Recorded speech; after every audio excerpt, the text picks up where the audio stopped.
तब आदम के बाद कौन कौन उसकी संतान में पैदा हुआ।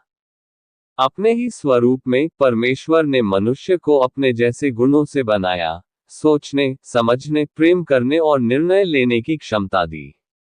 उसने नर और नारी करके मनुष्यों की सृष्टि की और उन्हें आशीष दी, और उनकी सृष्टि के दिन उनका नाम आदम रखा। सभी को जय मसीह की। मैं आपको इस वीडियो में बताऊंगा बाइबल का वचन, उत्पत्ति 5 का 1 से 32 तक।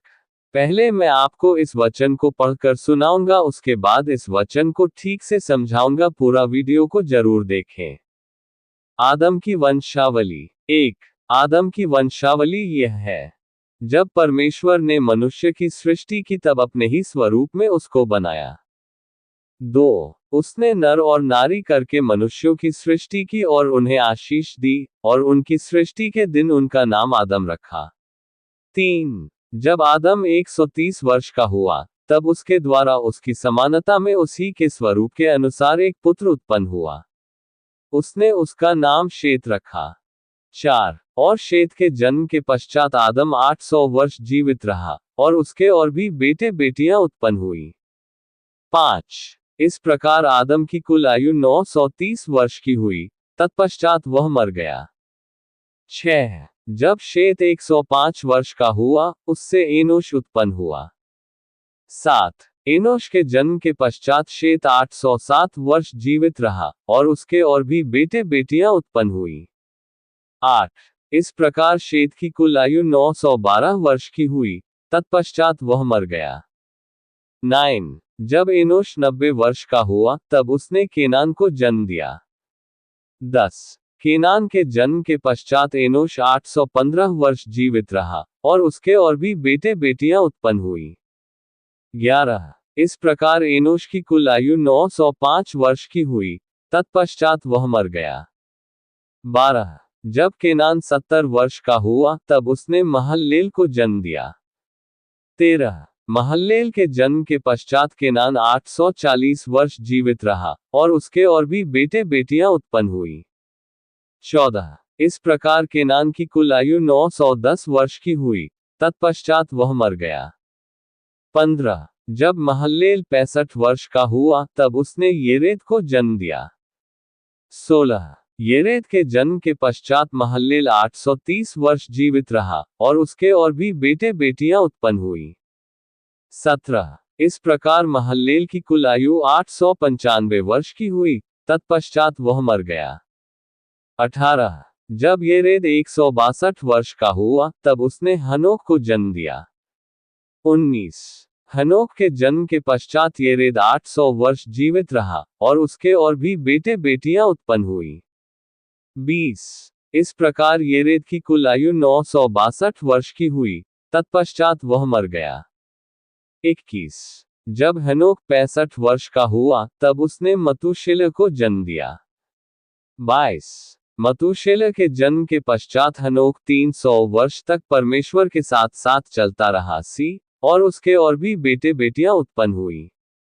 23. इस प्रकार हनोक की कुल आयु 365 वर्ष की हुई। 24. हनोक परमेश्वर के साथ साथ चलता था, फिर वह लोप हो गया क्योंकि परमेश्वर ने उसे उठा लिया। 25. जब मतूशेलह 187 वर्ष का हुआ, तब उसने लेमेक को जन्म दिया। 26. लेमेक के जन्म के पश्चात मतूशेलह 782 वर्ष जीवित रहा, और उसके और भी बेटे बेटियां उत्पन्न हुई। 27. इस प्रकार मतूशेलह की कुल आयु 969 वर्ष की हुई, तत्पश्चात वह मर गया। 28. जब लेमेक 182 वर्ष का हुआ, तब उससे एक पुत्र का जन्म हुआ। 29. उसने ये कहकर उसका नाम नूह रखा, कि यहोवा ने जो पृथ्वी को श्राप दिया है, उसके विषय ये लड़का हमारे काम में और उस कठिन परिश्रम में जो हम करते हैं, हमें शांति देगा। 30. नूह के जन्म के पश्चात लेमेक 595 वर्ष जीवित रहा, और उसके और भी बेटे बेटियां उत्पन्न हुई। 31. इस प्रकार लेमेक की कुल आयु 777 वर्ष की हुई, तत्पश्चात वह मर गया। 32. और नूह 500 वर्ष का हुआ, और नूह से शेम और हाम और येपेत का जन्म हुआ। अब मैं आपको इस वचन को सरल भाषा में गहराई से समझाकर बताऊंगा। हम शुरुआत करते हैं। आदम की वंशावली यह है। जब परमेश्वर ने मनुष्य की सृष्टि की तब अपने ही स्वरूप में उसको बनाया। व्याख्या। ये वचन इस पूरे अध्याय का परिचय है। यहां से आदम से नूह तक की पीढ़ियां दी जा रही हैं। वंशावली मतलब आदम के बाद कौन कौन उसकी संतान में पैदा हुआ। अपने ही स्वरूप में परमेश्वर ने मनुष्य को अपने जैसे गुणों से बनाया, सोचने, समझने, प्रेम करने और निर्णय लेने की क्षमता दी।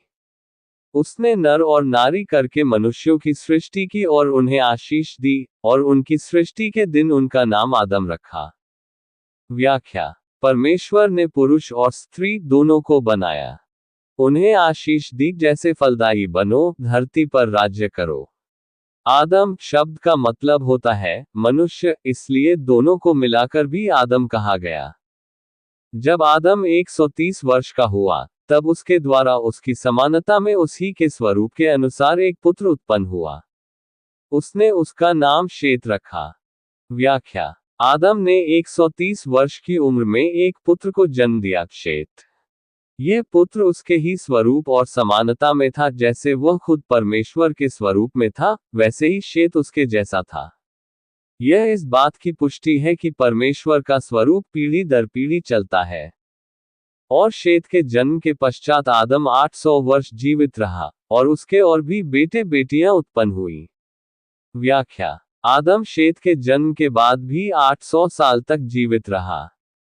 इतने लंबे जीवन में उसके कई और बेटे बेटियां भी हुए। यह बताता है कि प्रारंभिक युग में मनुष्यों की उम्र बहुत लंबी होती थी। इस प्रकार आदम की कुल आयु 930 वर्ष की हुई, तत्पश्चात वह मर गया। व्याख्या। आदम की कुल उम्र 930 साल रही। अंततः वह मर गया, जो उत्पत्ति 3 में बताए गए श्राप का परिणाम था। तू मिट्टी है और मिट्टी में लौट जाएगा।